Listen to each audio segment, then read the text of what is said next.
Zarar Siddiqi, filling in for William Liu, who's at work. And filling in for Zarar is Shyam Baskaran. Hey man, what's going on? Not much, man, not much. I think I still remember how to do this. So what do you say, Raps in 6? Yeah, man, of course, of course. We're gonna go back tied up. It's gonna be a repeat of last year, obviously.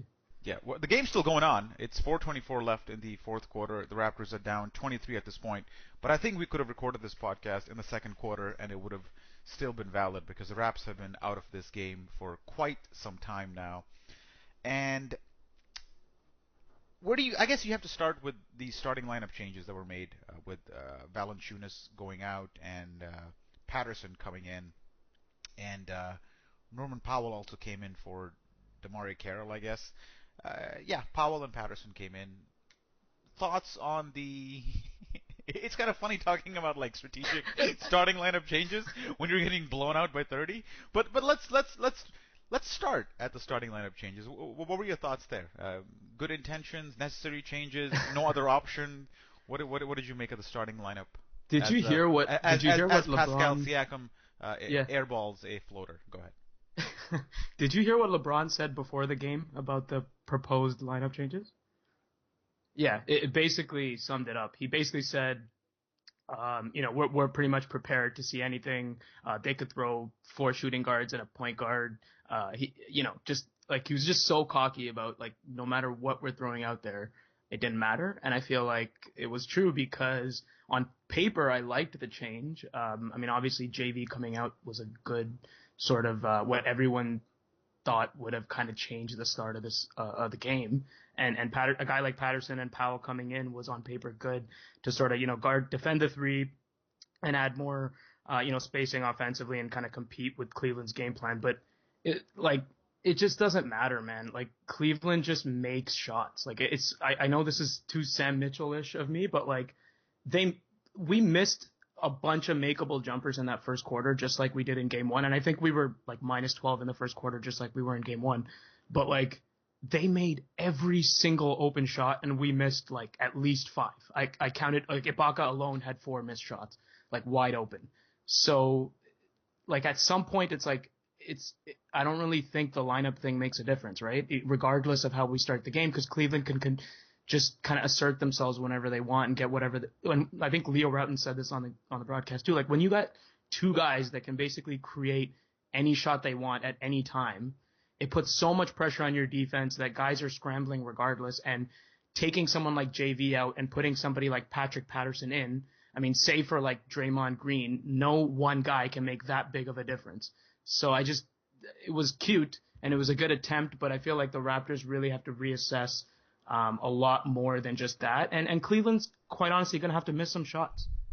Yeah, we can't seem to defend the 3. I think the Cleveland started 8 for 8 in this game from beyond the arc, and the Raptors, much like in game 1, missed some shots which you have to consider good just because they're open. Like if you got an open 3 in the corner, you got to make it. That's what you have to do to beat a team like Cleveland. And the Raptors are not just not executing offensively or not being able to finish off the play offensively. And a perfect example is here as DeMar Carroll was wide open on the left wing and proceeded to airball and hit the other side of the backboard. Right? This is a perfect example of a guy getting a shot and just completely missing it. Yeah. But defensively, is there because that's where I see the problem here is the Cleveland shooting 54% in this game, 55% from 3. As you said earlier, they're getting any shot they wanted at any point in the shot clock. They can milk the shot clock, and it's almost they have a challenge going on internally with the Cavs where they're like, okay, let's try to get a good shot with 3 seconds left, with 5 seconds left, with 2 seconds left. How about this time 5 guys touch the ball, and this time 2 guys touch the ball? They're playing horse with the Raptors, is what's going on here. And that's what it feels like. And when the Raptors do make a run, and by a run, I mean like a 6-2 spurt, it feels like that's only because Cleveland just stopped playing seriously just for a bit and tried to catch their breath. Yeah, no, right? Exactly. It's got that, this series has this feeling of part humiliation, part helplessness that just permeates through it. And defensively, I don't know what your thoughts are defensively. Can the Raptors do something different at this point? In the last podcast, Will and Sam were like, well, if you go LeBron, if you don't bring help towards him, and you put Tucker on him for 30 minutes a game, maybe that does something. Is there an antidote for this, or am I just? Yeah, I think that was a good point brought up by Sam. I think it was Bill Simmons who made the point initially. But yeah, I thought it was a good plan, but it's this late into the season, a lot of those kind of changes. Whenever you've got LeBron barreling down the paint, instinct sort of kicks in, and when that help defender comes over, it creates such a noticeable gap for the Raptors. I mean, you've got guys from Korver, Smith, Love, just ready to just catch and fire. And you saw Tyronn Lue make that adjustment, when JV came in off the bench and was making an impact, he immediately inserted Channing Frye. And when you bring in a guy like that, it's and he comes in, first play, bang, three. And a guy like that just doesn't miss open threes. He's like a Patrick Patterson, but just doesn't miss.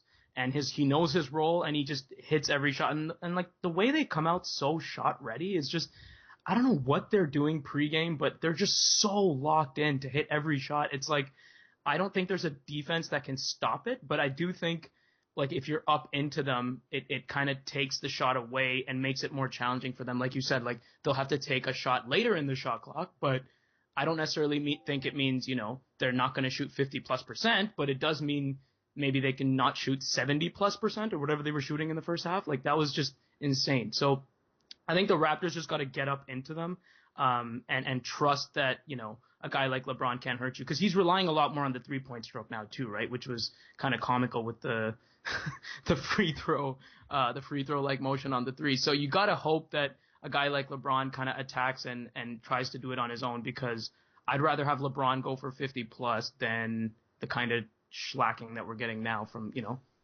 15 down on their roster. Yeah, and we can't also seem to remedy the slow starts.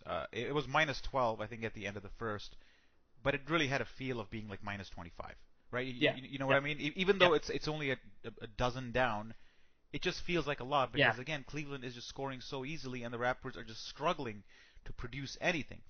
So let's talk about Kyle Lowry. Obviously got injured in this game. He hurt his leg in the second half and left the game. I don't think we have any updates beyond that right now. DeMar DeRozan struggled today. I think he was 0 for 9. I don't know if he still scored a basket.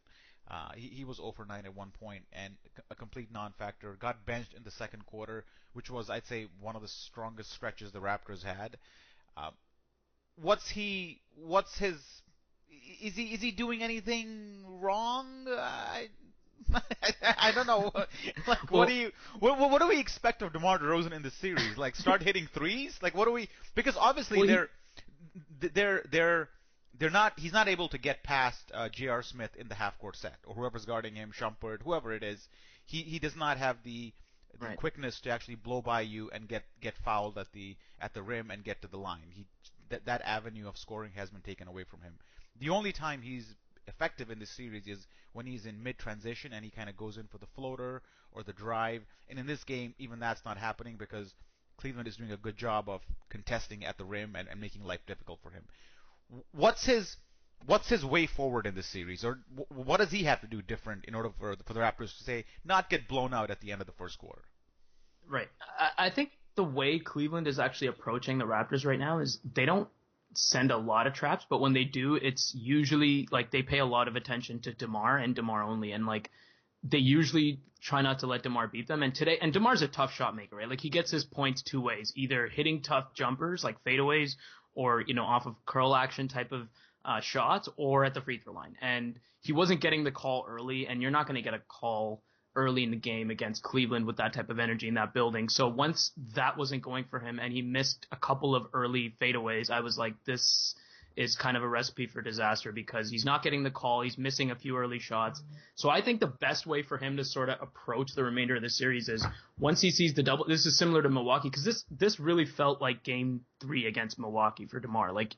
He just, at the rim, he wasn't getting anything, wasn't getting the foul call, wasn't hitting those tough jumpers he would hit in the regular season.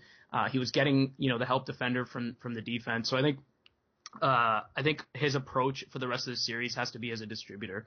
I mean, early in the series, once we get back, or early in game 3, when we get back home, I think if he sees the shot go down, he can probably be a little bit more aggressive and take what the defense gives him. But like, from this point on, I want to see him be more of a distributor, because I think like Lowry, I think they're giving Lowry most drives to the basket. And we saw that early in the first half. Like, I would like Lowry to be the aggressor and DeMar to sort of play off ball. But, you know, like Cleveland, they're kind of playing a very, spontaneous defense, if you will. So I think he's got to take what the defense gives him and take the easy jumpers, not the tough fadeaways, because that's not going to fall against this team. And a missed jumper against this team is basically a turnover, right? Yeah, yeah, and that's a great point, man, because it's a sensible point, and it makes, you know, general sense whenever you say something like that. You take a jumper and it gets run back if it's a long rebound. With Cleveland, it's especially so. You can tell these guys have been drilled and coached. They've seen us against the Bucks. They know what our vulnerabilities are in transition defense, and they make a point to exploit it. I don't think they take more than, you know, 2 or 3 dribbles before they cross the half court line to set up their offense, and they're off to the races every time. With DeRozan, I honestly don't. I think his best hope is if he just takes that attack mentality and establishes his position with the officials early in the game. I think if we end game 3, you know, 18-16 down or 18-16 up, something like that, and DeRozan has 6 free throws at the end of the first, I'd say that's a perfect start for game 3, because you've established a bit of tempo and you've established yourself with the officials.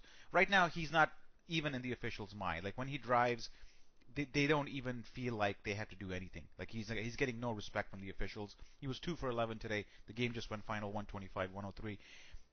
When he drives, there were a couple of instances where you could have gotten a call, where LeBron in that situation got a call definitely easily.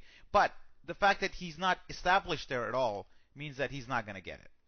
The fact that you start off with taking jumpers, it doesn't help your cause, and I think that's one adjustment he has to make. Is just forget the jumper. I know he's a good mid-range shooter. Just establish yourself with the officials.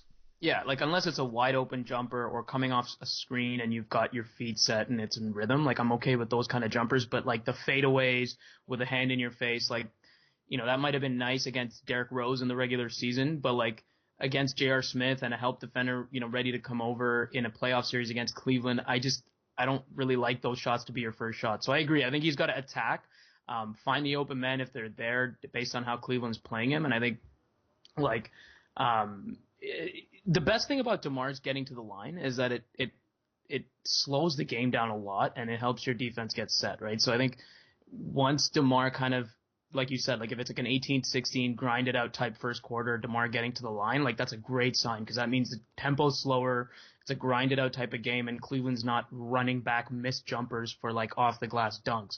So, you know, I think that's a great start, and that's something what DeMar's going to have to do. Like, he's never had 2 bad playoff games in a row, I don't think. So I expect him to be back. I expect him to play better at home. You're not going to see another like 2 of 11 performance or whatever it was. So I think he'll be better. It's just his approach to the game will be interesting to see in terms of how aggressive he is early on. Let's talk about the bench a little bit. DeMar Carroll, who knew that JYD 2.0 was a reference to his scoring average in the playoffs? Well, actually, he's LeVar Ball level, man. 2.2 points a game. Yeah. No, I'm just joking. He was 0 for 6 for 0 points, so 2 points would have been a massive upgrade. 0 for 4 from 3, 0 for 6 from the field. But he did have 2 turnovers, so that's good. Stat stuff. Yeah. Sunk cost. DeMar Sunk cost Carroll. That's what his nickname should be. Not JYD 2.0. Yeah. Sunk absolutely. cost. Valanciunas, he paid a little dividends. 10 for 13 from the floor. The return of playoff JV, if you will, Shyam. Yeah. No, this felt like Indiana game 1. Well, the thing is, like, he was bound for a good game. This is a mixture of a few things. Like, he was bound for a good game. He had the mismatch against Channing Frye on a few of those post-ups in the second quarter, like, where Cleveland was just basically trading 3s for 2s. Like, Tyronn Lue was like, that's fine every time down the court, because I'm just going to, maximize that on the other end of the court. But it was nice to see him assert himself against Channing Frye. I think he had a couple of post-ups against LeBron as well. LeBron kind of gave a little bit of a smirk on one of them when Valanciunas kind of pushed him off and had a nice little floater in the lane. Like he had some good post. I mean, the guy's a capable offensive player. Like he's obviously due for a couple of good offensive games. And today the matchups kind of worked out for him. I like the look of him coming off the bench. It's just that defensively it throws so many things out of whack. And I think he got roasted in the second half as well on a lot of screen and roll action. It was just like the goods comes with a lot of bads against this team. So it's like 2 steps forward, 3 steps back, right? Like I don't know what else to say. Like he's played really well offensively. It's just that I didn't think the rebounding was as good as it could have been. Part of that was because Cleveland basically didn't miss, but like the rebounding could have been better, and defensively it still makes you a lot worse than it does make you good offensively, right? So it's still a good game though. I think I don't want to hate too much on JV. I think I don't read too much into plus minuses in games, but whenever a player has a strong game like JV does, 23 points, 10 of 13 shooting, and he's minus 13 at the same time, that essentially shows even though he's getting more than a point a minute on the floor, at the same time the other team is scoring on every possession. And I'm not saying it's JV's fault that they're scoring, but it kind of partially is, because Channing Frye was on the court at the same time he was, and he got his threes against JV. You called out the fact that they bring him out and they run screen rolls around him. It happens all the time. We can't deny it. There's a lot of gloss to that 23 points that he has there. At the same time, you come back with the same lineup in Game 3. I don't think you go back to JV in the starting lineup. The lineup that you have today was decent. They just didn't make their open looks. DeRozan had some open looks in the first. You went off to a poor start because of missed shots and because you couldn't defend, and the rest is sort of history. Yeah. Yep. What else do you want to talk about? There's a Twitter. There's questions on Twitter. There's a lot of questions on Twitter. I'm not sure if I want to read any of them.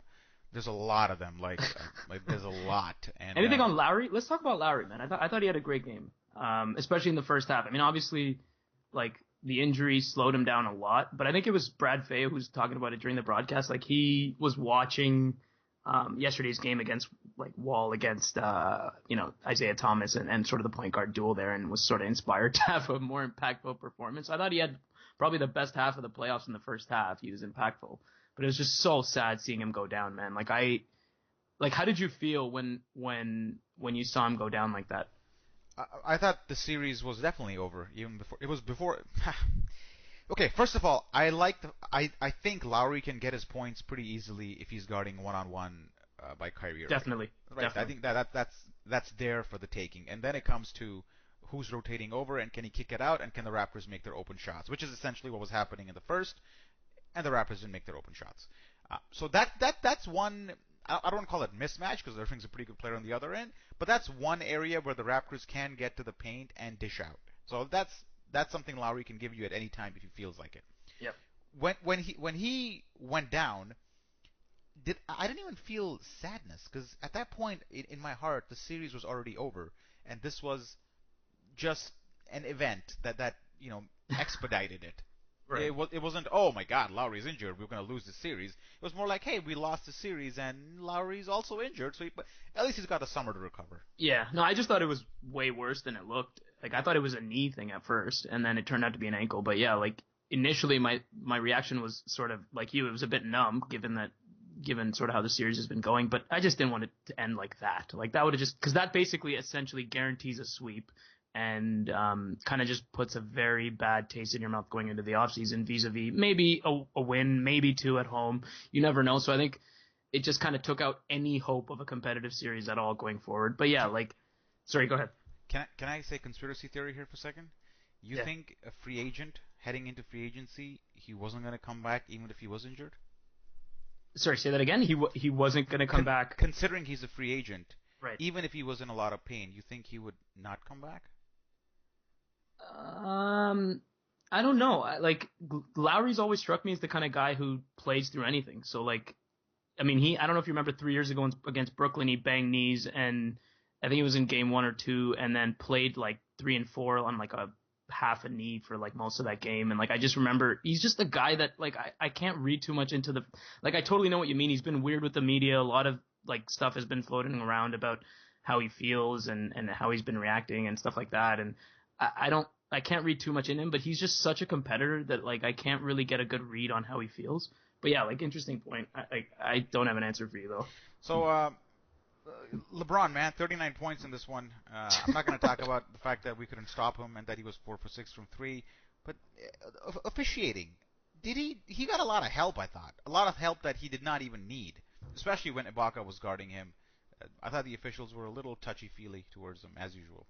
Of course. But he's still LeBron, man. He's still complaining about every call, every non-call. The guy's never agreed with a foul. I don't think I've seen anyone complain more than LeBron. Probably more so than DeMar or anyone else. But it's LeBron, man. I mean, the guy passed like Kareem for the playoff all-time playoff scoring on the all-time playoff scoring list today. I think he's just behind MJ now. The guy's an absolute machine. Like, I can't even hate on him at this point. Like, he's just so. I think he's earned that level of respect from the refs. But yeah, like, I don't think the officiating would have really changed even 5 to 10% of this game, right? Yeah, it's just he's a bit of a bitch, man. He's a bit of a bitch. That's all I'm saying. Like, I'll be honest though, the LeBron stuff, like, he's sorry to cut you off. I think LeBron, like, this series definitely is a little bit more. What's the word? Like, this series relative to last year against the Raptors. I mean, he's just definitely more on edge, I guess. Like, I feel like he was a little. This is totally just speculation, but I just feel like he's more angry that the media kind of even floated around this idea that the Raptors were kind of, the Cavs' biggest test, and the Cavs were vulnerable, and the Raptors would come along and give them trouble. I just think, like, kind of like how he got pissed at the Steph Curry thing last year. Like, I feel like he just took that a little bit like, what? Like, I'm LeBron. Like, I feel like everything he's done throughout this series has just been a little bit more chippy and kind of more pissed, if that makes sense. Yeah, it kind of makes sense. Let's get to some Twitter questions before we head out. Let's do it. Let's do a quick fire on these. There's a lot of them, so we're just going to go through a few, just to, because it would be rude not to. Digital Poet goes, is it time to rebuild? I guess by rebuild he means, what does a rebuild look like at this stage of the Raptors' evolution? Does it mean, it obviously means not signing Lowry, but does it also mean trading DeMar? Oh, I hate answering these questions during the season, but yeah, like, I think season's over, buddy. Let's continue. We're in the off season. We're in the off season. It's July. It's July 1st right now. But yeah, like, I think honestly, I think you gotta there's a way to rebuild without blowing it up, right? Like, I think the Raptors really have to look in the mirror and kind of adopt like the Memphis Grizzlies, Houston Rockets type of approach, where they kind of look at the back of their bench as a pipeline and tweak sort of their core. So I think personally, I think you bring back Lowry, Ibaka, and DeRozan and kind of work with this core, and then work with the fringe people. That's not a rebuild. No, of course. So the answer to the question is no, we don't rebuild. But I think the way you rebuild is working on the fringes, right? Like, working with guys like Patterson and JV in the trade market, and Damari Carroll and Corey Joseph, who's kind of redundant now with somebody like DeLon Wright set to take that role over next year. Like, I think those are the pieces you look at next year, take a long, hard look at, and try to retool and hope that, with the Cleveland team being 1 year older, I'm not saying LeBron's not going to be good next year, but you got to think that run to the finals at some point over the next 2 years will end. So I think you roll the dice with that and move forward for the next 2 years. Like, I just don't think this fan base is ready to just, like, blow everything up and start tanking. Like, I just don't think that's a reasonable approach. That's just a build, not a rebuild. So yeah. Answer is no. I kind of agree. What are you going to rebuild to? You don't have any great draft picks. What are you going to aim for here? Yeah. I think you got to double up a little bit here and try to find some shooters. You got to replace DeMar Carroll somehow. Patrick Patterson is not a consistent enough player to warrant the minutes he gets. You got to upgrade both those positions. I like Ibaka. I think we should re-sign him. If Lowry is up for it with the right money, we should get him back. But if you look at the improvement areas, it's definitely in the three, backup power forward, I guess now, and small forward, where we're really, really empty. Like, even our point guard, backup point guard is fine. Our shooting guard is fine. Norman Powell's coming up. But we have two key positions or holes in this lineup where nothing is being produced when it counts, and that's DeMario Carroll and Patrick Patterson. Yeah, and those guys used to be our 3 and D guys, and now they turned into D guys, and sometimes they're nothing. So when you don't have that shooting from them, you're right. Like it really hampers you, and I think you got to go out and get a more reliable knockdown shooter. Hopefully a starter. I don't know how that's going to work, but at least off the bench, like somebody who's a more reliable 3-point shooter. Because against a team like Cleveland, if you can't go toe to toe with them from beyond the arc, like it's just not like 3 just is more than 2. Yeah, well, they are 3 and D guys. They can't hit threes and they can't play D.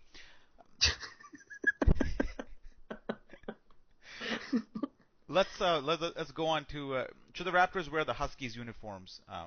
You know what? I didn't like the fact that they wore these Drake uniforms because it's embarrassing enough that we're associated with with Drake as a global ambassador or whatever, and then you get blown out in those uniforms on the road on TNT. Not cool. So I'll answer that one for you. Will we ever feel joy again? No, forget about that. Why do the Raptors suck when it actually matters? No. Let's move on here. I'm scanning, man. I'm scanning. Yeah. There's nothing here. Is Kyle out for a longer period than expected? Chance of the Raps even winning a game? 0. Definitely. Yeah. Why did LeBrick turn into LeCurry? I hate when guys get lazy with nicknames. Like, you gotta try a little harder than LeBrick and LeCurry. I think I saw DeTrash DePlayer at some point during the game as well. I like Will's when he mentioned because he criticized DeMar DeRozan for not playing defense in Game 1, and when he had to mention his name in the post-game podcast in the post, he wrote down Amar Arozan with no D's. Oh God. I thought that was pretty good.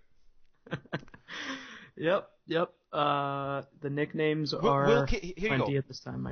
Will Casey survive the summer? That's Chad the Dad at Chad Morrison 83. That is a really tough question. If the series ends in 5 games, does Casey come back? I'm gonna say yes. Only because I just don't see the Raptors keeping the core and changing the coach unless the whole coaching thing for me is always who. If not Dwayne Casey, then who, right? And I'm not 100% sure who's sort of out there on the coaching market right now, or if the question, the person who asked the question. Hey, I know. His name rhymes with steakhouse. That seems to be the one. Does it rhyme with steakhouse? Or kinda.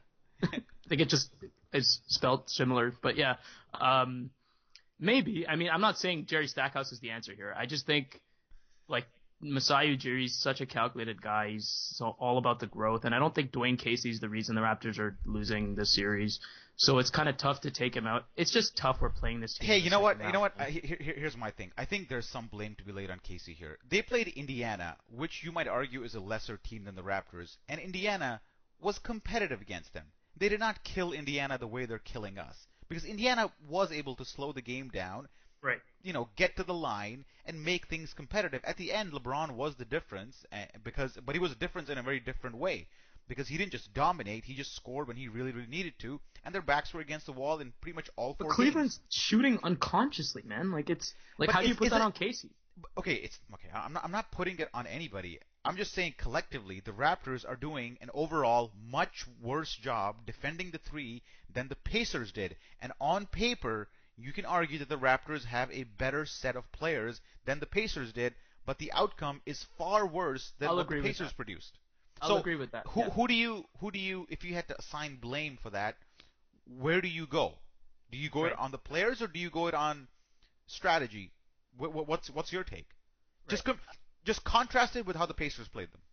Well, I think Cleveland is playing better, like much better than they did in that first round series. I don't know how much of that is because of Indiana and Toronto respectively, but like, if your argument is, does Dwayne Casey like not put this team in a position to succeed? I think you've got a point, not only in this series, but we've seen it in the Milwaukee Bucks series. We've seen it in playoff series last year.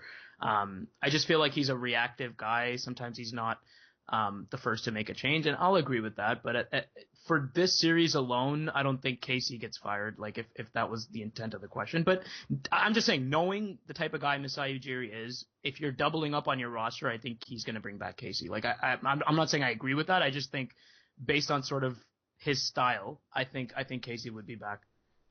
I think this team is not even playing as hard as it can at this point. And that is, when that happens, that's when I look at the coach. Fair And enough. in these two games, I don't think the Raptors have come out prepared or aggressive, or have been the more aggressive team. And that's what they absolutely needed to do. And that's the part that I would hold the coach accountable for, because I've always credited Dwayne Casey for keeping this team motivated, and I'm not seeing that, at least in the first two games, or even in parts of the Milwaukee series where they had trouble actually getting up for games, which is a bit of a problem. A dose of Dylan, I think he's your buddy, isn't he? A dose of Dylan? Dose of Dylan? Charan Veer? Yeah. He goes, are we the Atlanta Hawks of like 5 to 6 years ago? Which is always a great comparison of a team which has a glass ceiling, or more of a popcorn ceiling in this case. It's not actually a glass ceiling, because that implies you're living in a very nice house. Yeah, I mean, we kind of are. I was actually comparing us to maybe a better era of teams. I was a Bulls fan too when there were no Raptors around and Jordan was around, so I used to like that. And now I kind of know what teams like the Pacers or the Knicks felt at the time, where no matter how good you are in the playoffs, you come up against this one guy who you have little chance of beating, and it's immensely frustrating. And that's what the Atlanta Hawks are kind of feeling, not to that capacity. I'm hoping we're a little better than the Hawks were, but the point is there just a glass ceiling for the Raptors where they really cannot advance to the finals because there's always going to be a team that's marginally better? Well, I think it's one team that's always better, but like a lot of teams are in that situation, right? Like I think you can argue the Pacers were in that situation a couple of years ago. Like they got knocked out by LeBron again this year, suffered the Paul George injury. Like they went through a lot of misfortune as well. Like it's one of those things where, okay, well, what's the answer, right? Like, do you just say, okay, we're not going to make the finals, so therefore we're going to be a lottery team and kind of, hope that we get LeBron in the draft? Like, I just don't see that as, it's kind of those, like, yeah, it doesn't seem like an amazing solution, but what's the alternative, right? Yeah, I hear you. Another question comes from at Biombo, whatever. He goes, why shouldn't DeMar be benched? Well, because you can't bench DeMar. Yeah. He's your best, or if not second best player. Just because he had a bad game. If we're gonna win a series, we need DeMar to be playing, man. Like, you bench DeMar, you're not gonna win the series. It's one thing if the team like responds amazingly when he's on the bench. I know they played better with him on the bench today, and we've seen Casey bench him. Like, for example, Game 2 against Indiana in the first round series last year, where he benched him going in because the lineup played so well that it kind of, he rode that and it got them to win. But like, you can't bench him in a game like this, man. Like, it just doesn't work. Related question from at Paul 2_Dawkins. He goes, what about DeRozan's skill set makes him so prone to being a non-factor in every facet of basketball during playoff games? Well, let's remember he did win us the Bucks series in that great Game 6 performance. But this is a topic that comes up every spring, and it's the fact that he can't make jumpers. His ball handling or he can't make threes, I should say. His ball handling has improved considerably, I think, over the last 3 to 4 years, so credit to him. But his three-point shooting has not. And when you know you can't shoot threes, the defense will crowd you and send you into help, which is less than ideal, because at that point you're relying on great passing ability to find players, and he has good passing ability, not great passing ability. He's also not the quickest guy on the court, which also impedes him a lot. So a combination of lack of quickness, average ball handling, and not having a three-point shot really constrains what he can do in the postseason. And teams know that, and they know how to gear for it. Yeah. No, everything you said was bang on. The only thing I would add is he also is a guy that just heavily relies upon the whistle, and like that's how he gets a lion's share of his points is at the free throw line. And in the postseason, when refs tend to swallow their whistles and let guys play a little, like it makes someone like DeMar that much less, impactful, right? So I think you just got to take it with a grain of salt, man. Like, he's going to have a couple of bad games. But one thing I know about DeMar, like, he will, for every bad game, he's going to have an amazingly good game too. So I would say just hang in there. But yeah, you're right. Everything you said is bang on. Only thing I would add is the free throw, the free throw reliance. All right. So we gotta do. Let's before we do the quick 3 stars or whatever. Let's take a quick look at the reaction. Uh, Only one F today. DeMar DeRozan gets it. The comment is scoring wise. This wasn't just DeRozan's night. Well, that's an understatement. And DeMar Carroll also receives a F, which continues his streak of Fs. He's failing at this point, man. Yeah, he's damn. He had 2 turnovers. JYD 2.0. Came off the bench tonight for the first time this year and didn't see much time other than late when the game was pretty much over. Does DeMar Carroll have a role, like, if he's not starting? Like, I don't, like, just don't see him as, like, a bench answer either, right? He's the Energizer Bunny. Oh, God. Except his batteries are 3 years old and they're leaking, and it's just ruined your entire remote. Oh, it's one of those. It's like the acid is coming out. It's like all, it's like chemically deformed. Yeah. And you can't even throw it in the trash. You gotta like take it outside to the garage in case it like explodes. That's the level of Energizer Bunny off the bench. But there was one league finals MVP for the Raptors playing tonight. Do you know who it was, Shyam? Pascal Siakam. Yes. A proud owner of a C grade tonight. The D-League Finals MVP played 7 minutes, got a rebound, an assist, and missed 2 shots. He's got a ring, man. You can't doubt him. Yeah. All right, let's peek in at the top comments from the quick reaction, which are always fun. The first one is it's time for rebuild, guys. So that's going to be a bit of a theme. The second one's too long to read, so I'm not going to do it. But okay, 3 stars or 3 moons, we should say, whenever there's a blowout. The 3 shittiest players that we had today, starting with the third moon, which is the third most shittiest player, I guess. I don't know, man. This one is a. You want to take this one? Third shittiest player. I'll go with Patrick Patterson. Patrick Patterson? Yeah, Okay, I mean, I thought he could have, like, I mean, I was optimistic coming into this game that Patterson would have a good game. I thought he started out, he hit his first 3, and I was like, you know what, this is a good sign. I think the confidence is back. We saw him hesitate on his first 3 in the first game, and that wasn't a good sign. So today he seemed like he was going to hit his rhythm, but things came crashing down pretty quickly. So, listeners, this is an upgrade for Patterson, who was the worst player in the last game. So he's trending up. He's trending up. Expect him to get a star next game, maybe. Yeah. And then second worst player, I'm going to pick this one. We'll go with DeMar Carroll for this one. 0 for 6 coming off the bench. 0 for 4 from 3. It's DeMar Carroll. It's the acid remote, man. It's the acid remote. It's the leaky remote, which usually you don't even like grab it properly. You just touch it with your your thumb and your index You're like, finger. The hell with this. I'm just walking over to the TV and turning it on. Careful, yeah. Okay. And then I think the worst player, I think tonight we got to give it to DeMar DeRozan. Yeah. Just because you expect a lot from him, and he went 2 for 11, and those two shots came in when the game was well decided. Yeah. So there you have it. As far as the Gerald Henderson Award, which goes to the Cavaliers, is there one particular scrub that you felt had an impact? Not that it's surprising given the team, but you got to give it to Channing Frye, man. Like 6 of 9, 5 of 7 from deep. Like, the guy is, like, it's basically a layup to him. So I got to go Channing Frye. Candlestick Channing Frye. Yeah. I think that's it. When's Game 3? Well, not that it matters, but when? Every 2 days, so Friday. So Friday night in Toronto, Game 3. The Raptors are in a 0-2 hole and are facing a daunting task of having to win 4 of 6 games against the Cleveland Cavaliers, who are playing some, peak basketball at this point, and the Raptors' confidence has to be pretty damn low. I don't know what the quotes coming from Dwayne Casey are. Let's check Blake's Twitter account here to see what he's probably he's a lot tweeting. of pounding the rock and. No, he's got nothing. I think he's given up 2. I think Blake has packed it in as well. There's no conceding dominance this time, or. I don't know. I think if you ask Dwayne Casey, the context of that remark, listener, is that after Game 1, a reporter asked Casey why the Raptors got dominated, and Casey goes, "Well, I wouldn't use dominated. I wouldn't use that word." So I wonder what word he would use to describe today's performance. But you can check out the Morning Coffee and the other posts on Raptors Republic for that kind of post-game reaction. I think it's time for me and Shyam to say goodbye. And we'll see, somebody will see, Will, myself, or somebody else, will see you after Game 3 on Friday night when the Raptors hopefully will win a game and come back 2-1 into the series. Special shout out to our sponsor, Goldfinger Personal Injury Law. Brian Goldfinger must be very disappointed today, like the rest of us. Listener, we'll see you on Friday. Goodbye.